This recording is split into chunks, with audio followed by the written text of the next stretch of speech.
I didn't even have time to make jokes.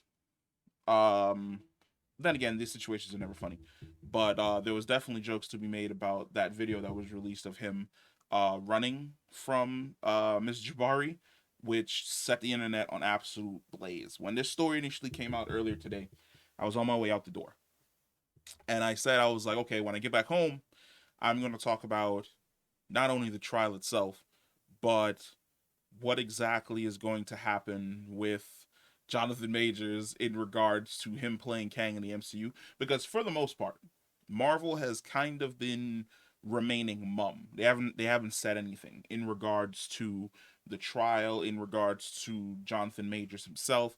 Nothing. Marvel was just sitting back and they were watching. Of course, we heard whispers that um if he had been found guilty, that they were planning to essentially get rid of him and to cut ties with him. But goddamn, if by the time I made it back into the house, if this article hadn't completely fallen by the wayside and was replaced by this article, which is Marvel cuts ties with Jonathan Majors following the guilty verdict, which is to be expected. Um, there was no bouncing back. Even if he had been found innocent, um the damage was already done.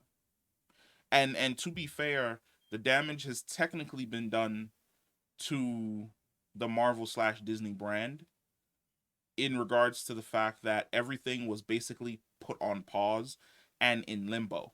Like his scenes for Loki season 2, those were already shot. So it was kind of like, he had already filmed and finished those scenes, and the series was already in principal photography, and they were doing the 3D editing on the visuals and things along those lines. So I can understand why they probably didn't remove him from that. But no, the damage to not only that he's done to his own career, and the damage that basically putting everything Kang related on pause has essentially caused, what it was is devastating. A lot of people online are like, "Where do we go from here? What are we gonna do? What's the plan? Get another actor." It's quite that simple. You don't have to abandon anything. Like you don't have to pick up everything that you're doing and just simply throw it away. You just go get another talented actor to take over the role of Kang the Conqueror, and then you continue from there. In regards to Jonathan Majors, I mean, his career was over 8 months ago. 8 months ago, a couple months ago. When did this assault happen? This assault happened earlier in the year. When this assault happened earlier in the year, that was when his career was essentially over. The time it took between when the assault happened and now, because it's like it says that he got found him guilty on one count of assault in the third degree and one count of harassment in the second degree. The assault in the third degree is probably from him shoving her back into the car in like that one video, and then the harassment would definitely be the messages that he essentially sent her.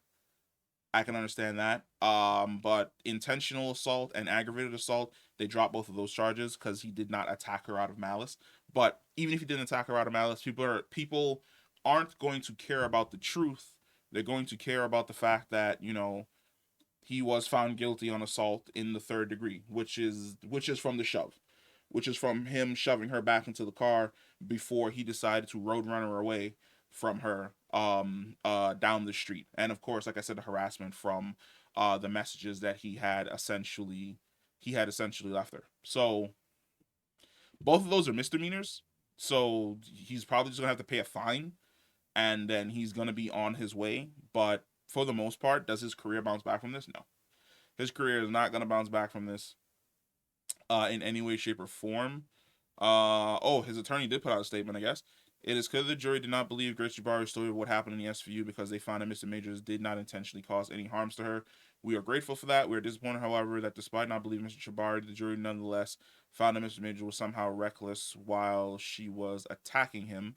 Mr. Majors is grateful to God, his family, his friends, and his fans for their love and support during these harrowing 8 months. Damn, I pulled 8 months out of my ass off the top of my head. I was crazy that it's actually true. Mr. Major still has faith in the process and looks forward to fully clearing his name. He can.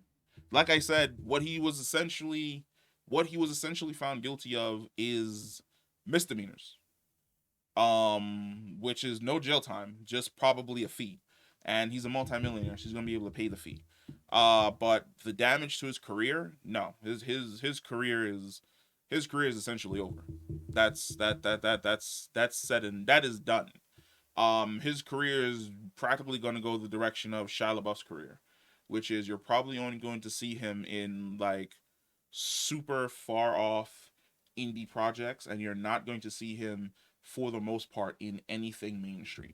I'd be surprised if you see him in anything mainstream going forward.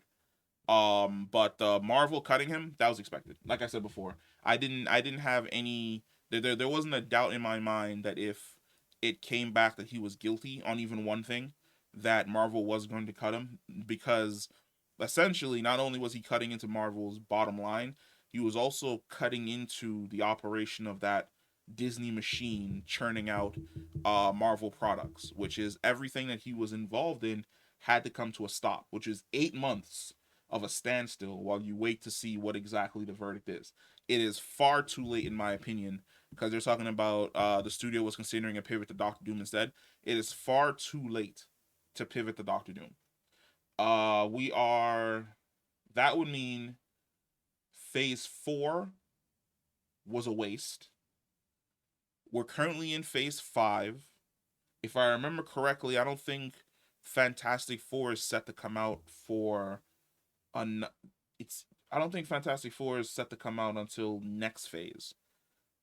So, do you basically go 2 phases without without any connective tissue, which is one of the reasons why like the current MCU is just in this level of a rot where it's unable to escape from its downward trajectory.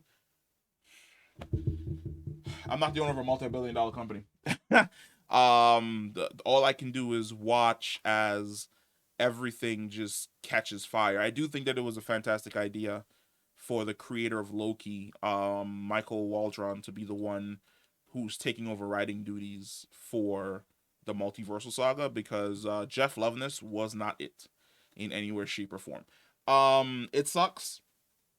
But I had already said that it sucks that it seems as though this was a situation between two shitty people that weren't really trying to hurt each other. Because she never made any claims that he was physically abusive. What she parroted was what the police basically had told her to parrot. And then even when she was on the stand, the way in which she spoke about him, she spoke about him like he was a dick. Everybody's dated an asshole before. It looked as though it was two abusive people. Weirdly enough, this is another variant of the Johnny Depp Amber Heard situation, where it's two toxic people whose toxicness kind of got caught in 4K, and they were both just extremely bad for each other. But I would say that I did think that the way in which Marvel and Disney handled this situation was a lot better than the way that Hollywood in general handled the Johnny Depp situation, which was within the seconds that he was accused, he was just instantaneously demonized by WB and by anybody, by everyone, everyone cutting ties with him. It seems as though Marvel and Disney waited for an official verdict before they made their decision. There was definitely somebody sitting at a computer with two big red buttons, which was like Jonathan Majors innocent, praise, Jonathan Majors guilty, cut ties. And the second that the guilty verdict came out, he hit the cut ties button. And I'm fairly certain that over the last 8 months, they have been sitting down looking at all of the different outcomes and directions that they can go with in regards to just the Kang storyline and the character and everything along those lines. What's next for Jonathan Majors? I don't know. I think he's gonna go on sabbatical for like a few years. That would be the best decision that he could probably make, which is just um get away from the drama and just reset, because at the end of the day, at the end of the day, he is a millionaire. He can go off and he can do whatever he wants. He can invest his money in anything and build his own capital. He's made enough money in Hollywood that he really doesn't have to live like anyone else or like a normal person. He's not going to struggle like a normal person, I should say. But his Hollywood career for the foreseeable future is essentially dead. There will be no further upward momentum. The year of Jonathan Majors, where he was just in everything, will be the highlight and the peak of his career, which is a shame. Like I said, I like him as an actor, but it seems as though behind the scenes he was a dick. Um, which is sad to say. But a lot of people behind the scenes are assholes. But like I said, it was basically just two toxic people dating each other, and then their toxicity got out into the open for people to catch in 4K. But hey, let me know what you guys think about this entire situation. Do you think Disney has somebody lined up to replace Jonathan Majors? What do you think Jonathan Majors is essentially going to go off and do now that he was found guilty on 2 misdemeanors, but not on the serious charges? Comment down below, let me know, and I will catch you in the next one. Peace.